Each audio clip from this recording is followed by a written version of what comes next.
السلام علیکم سامعین، 18 ربیع الاول کی تاریخ شروع ہو چکی ہے۔ 14 اکتوبر ہے۔ سوشل انڈیا نیوز میں آپ کا خیر مقدم ہے۔ خبر کا عنوان ہے امام صاحب پر قاتلانہ حملہ۔ یہ حملہ دارالحکومت دہلی کی کالونی مصطفی آباد کی مسجد قباء کے امام مفتی عارف صاحب پر ہوا ہے۔ مفتی عارف جوان العمر ہیں، نوجوان ہیں۔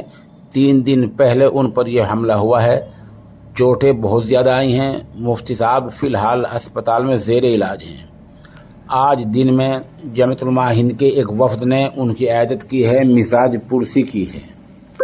جمعیت علماء ہند کے وفد میں مولانا حکیم الدین قاسمی، مولانا جاوید قاسمی، مولانا اخلاق قاسمی، مولانا غیور، حاجی نصیر احمد، حاجی سراج الدین، یہ لوگ شامل تھے۔ انہوں نے مزاج پرسی کی ہے اور فی الحال مفتی عارف صاحب ہسپتال میں زیر علاج ہیں۔ بتایا گیا ہے کہ ابھی تک اس معاملے میں کسی کی گرفتاری عمل میں نہیں آئی۔